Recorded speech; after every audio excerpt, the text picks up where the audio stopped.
प्रिय बच्चों, आप सभी को राकेश तिवारी का प्यार भरा नमस्ते।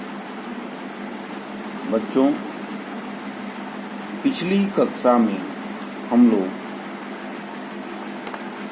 हम पंछी उन्मुक्त गगन की कविता में हम पंछी उन्मुक्त गगन के पिंजरबद्ध न गा पाएंगे, कनक तीलियों से टकराकर पुलकित पंख टूट जाएंगे।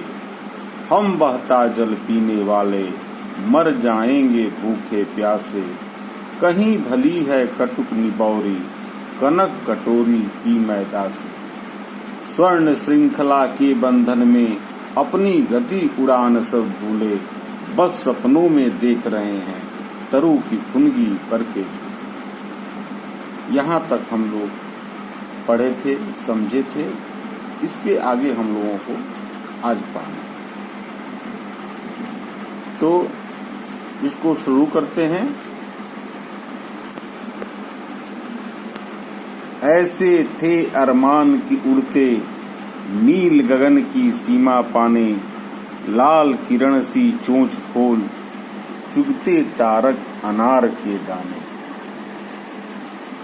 होती सीमाहीन क्षितिज से इन पंखों की होड़ा होड़ी, या तो क्षितिज मिलन बन जाता या तनती सांसों की डोरी।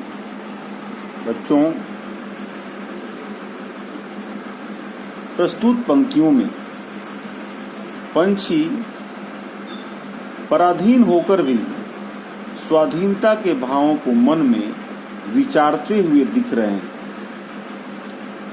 उनकी सोच में नीला आसमान है और नीले आसमान की सीमा को नाप लेने हेतु उड़ना चाहते हैं। वे लाल किरणों जैसी अपनी चोंच खोल तारे रूपी अनार के दाने को चुगने की इच्छा व्यक्त कर रहे हैं। आगे पंछी कहते हैं कि उस सीमाहीन क्षितिज तक पहुंचने के लिए इन पंखों की उड़ान से आखिरी दम तक प्रयास करते। इस प्रतिस्पर्धा में या तो वे अपनी मंजिल तक पहुंच जाते या पहुंचने के प्रयास में जी जान लगा देते। प्रस्तुत पंक्तियों के माध्यम से कवि ने पंछी के अंतर्मन में आजादी की भावना के चरमोत्कर्ष को दिखाया है, जिसके अंतर्गत पंछी को वास्तविक सुख आजादी में ही मिलती है। तभी तो क्षितिज तक पहुंचने के लिए पंछी आखिरी दम तक प्रयास करने की बात करते हैं। ऐसा लगता है कि उनको पता है कि पराधीन व्यक्ति कभी सुख को अनुभव नहीं कर सकता, जिसके कारण गुलामी का सुख भी उन्हें काटने लगता है। अब इन पंक्तियों की काव्यगत विशेषताओं को हम लोग देखते हैं।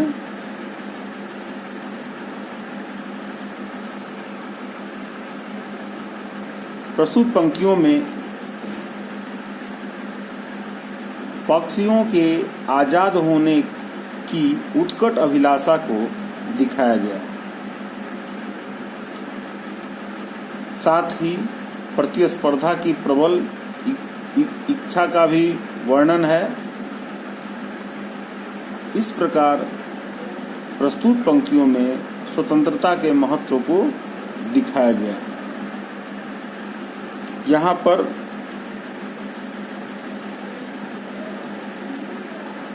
तारक अनार के दाने में रूपक अलंकार है। लाल किरण सी चोंच में उपमा अलंकार है और होड़ा होड़ी में अनुप्रास अलंकार।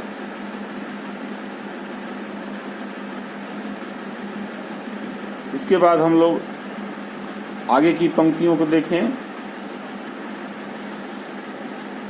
नीड़ न दो चाहें टहनी का, आश्रय छिन्न भिन्न कर डालो, लेकिन पंख दिए हैं तो आकुल उड़ान में विघ्न न डालो।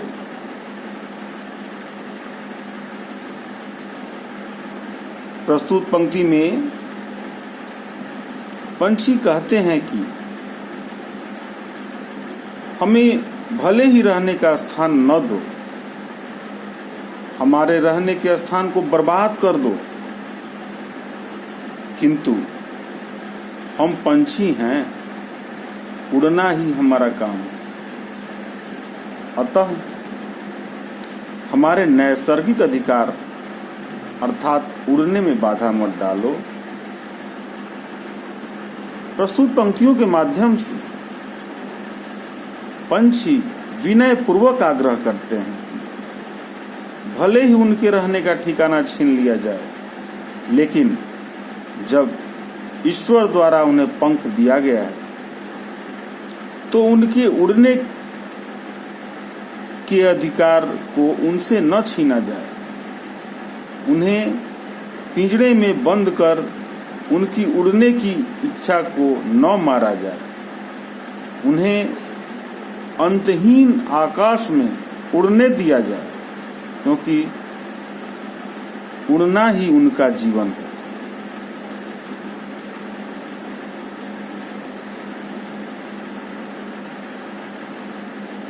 अंत में वे कहना चाहते हैं कि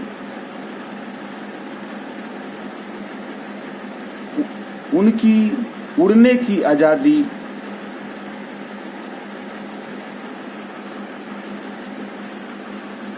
छीनने का मतलब है उनका जीवन,